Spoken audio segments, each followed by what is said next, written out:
Hello dear students, welcome back to my channel physics SPC alternating current का एक question. The equation of current in purely inductive कर circuit is 5 into 5 sin 49 pi t minus 30 degree. If the inductance 30 millihenry, the equation of the voltage across the inductor, voltage across inductor. ठीक है, देखो एक inductor है ऐसे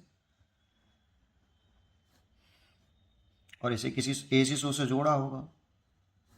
ठीक है, इसमें जो करंट फ्लो कर रही है आई द फंक्शन ऑफ टाइम दे रखा है हमें कितना 5 sign 49 pi T minus 30 degree. अब ये इसका सेल्फ इंडक्टेंस दे रखा है एल 30 मिली हेनरी। ठीक है, और इसके अक्रॉस जो है वोल्टेज इंडक्टर के अक्रॉस पूछ रहा है द फंक्शन ऑफ टाइम। ये हमसे पूछा है, ये हमसे फाइंड आउट करना है। तो देखो सबसे पहले आप एक्सेल निकालो। एक्सेल इजुकल टू होता है एल ओमेगा। अब इसकी कंपेयरिंग, इस वाली इक्वेशन की comparing I the function of t, इसे कर लो I naught sine omega t minus के कोई इनिशियल फेज है मान लो 5 ऐसा। तो देखो ये ओमेगा टी इतना है बेटा, तो ओमेगा की जो वैल्यू है वो 49 पाई हो गई, 49 पाई रेडियन पर सेकेंड। देखो यहाँ ओमेगा टी, तो टी को छोड़कर ओमेगा लिख लो, और आई नॉट की वैल्यू है आपकी 5 एम्पियर। पीक करंट है आपका 5 एम्पियर है। तो एक्सएल निकाल लो सबसे पहले। तो एल कितना दे रखा है 30 मिली हेनरी, 30 इंटू 10 की पावर माइनस के 3। ओमेगा की वैल्यू है 49 पाई। पाई की वैल्यू देखो 22/7 रखो, 3.14 भी रख सकते हो, लेकिन ये 7 से कट रहा है ना, लॉजिकली सोचो। तो 7 से ये कट गया 7 बार, और इसका से मल्टीप्लाई कर लिया 210 हो गया, इंटू 22 हो गया, इसका से मल्टीप्लाई किया 210, और ये इतना हो गया, और 10 की पावर माइनस के 3, और ये यूनिट हो गई ओम। ठीक है, वी एल टी निकालना है तो पहले हमें वी जीरो एल निकाल लेना चाहिए बेटा। वी जीरो एल इस इंडक्टर का पीक वैल्यू, पीक वोल्टेज, तो ये आई जीरो एक्सएल होगा, वी जीरो एल इंडक्टर के क्रॉस। तो इंडक्टर के क्रॉस इसीलिए एक्सएल आएगा। आई जीरो तो कितना है 5, और ये आपका 210 इंटू 22 इंटू 10 की पावर माइनस के 3।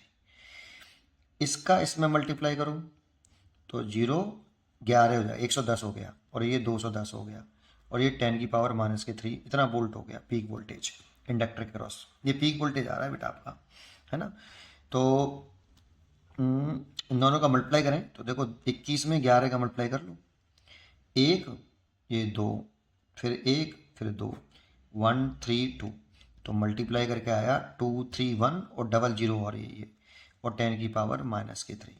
तो देखो यहाँ पे पॉइंट आ जाएगा बेटा 10 की पावर माइनस के 3 से, तो इसे लिख सकते हैं 23.1 वोल्ट। ये इंडक्टर के क्रॉस पीक वोल्टेज आ गया, लेकिन लिखना है हमें टाइम डिपेंडेंट वोल्टेज। तो देखो फेज रिलेशन मालूम होना चाहिए इंडक्टर में और इसमें। जब कोई इंडक्टर होता है ना, इसका फेज रिलेशन हमें याद होना चाहिए बेटा, कि इंडक्टर होता है इसमें जो करंट फ्लो करता है द फंक्शन ऑफ टी, और इसके क्रॉस जो वोल्टेज होता है V L the function of T, इसमें जो फेज रिलेशन होता है वो ऐसे होता है, आई द फंक्शन ऑफ टी ऐसे, और वी एल इंडक्टर जो होता है वोल्टेज लीड करता है बेटा करंट से। तो इसका मतलब है जब ये ऊपर होता है ना तो लीड बोलते हैं, और नीचे होता है तो लैग।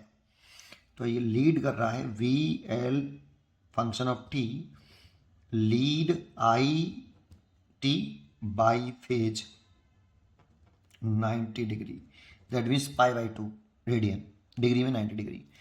वोल्टेज करंट से 90 डिग्री फेज में आगे है। सोचो अगर वोल्टेज 90 डिग्री फेज में आगे है करंट से आगे है, तो करंट पीछे होगी 90 डिग्री। दोनों बात एक ही है, इसको ऐसे भी बनाते हैं और इसको ऐसे भी बनाते हैं। अगर voltage as the function of T ऐसे बनाया, तो करंट इस वोल्टेज से पीछे होगा, तो पीछे वो लैग करे तो नीचे तरफ बनाते हैं ऐसे। वोल्टेज से 90 डिग्री लैग कर रहा है तो नीचे ना दो, और लीड कर रहा है तो ऊपर ना दो, ऐसे फेजर डायग्राम बना सकते हो। दोनों सही हैं और दोनों का मीनिंग एक ही है भाई। करंट लैग कर रहा है वोल्टेज से फेज में, तो करंट पीछे तो होगा, जब वोल्टेज आ गया तो करंट पीछे होगा।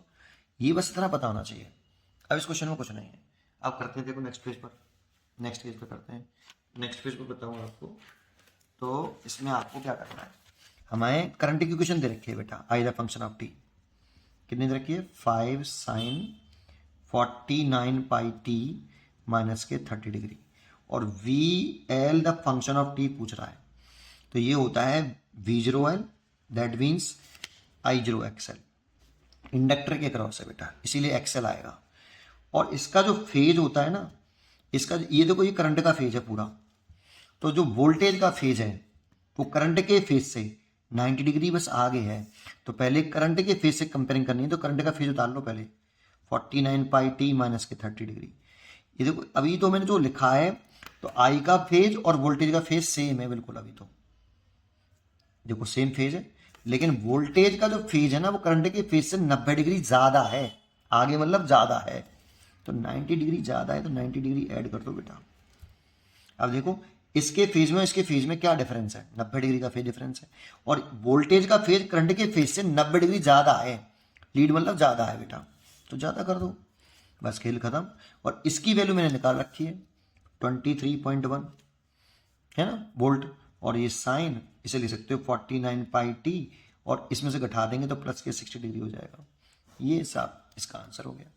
तो चेक करते हैं, तो पहले में तो 1.47 आ रहा है, इसमें भी आ रहा है, देखो इसमें और इसमें आ रहा है, लेकिन यहाँ माइनस के 30 सेम फेज में लिख दिया है, सेम फेज में तो होते नहीं है, तो यही बचता है। ठीक है, तो ये डी चॉइस हो गई। पढ़ते रहिए और खुश रहिए।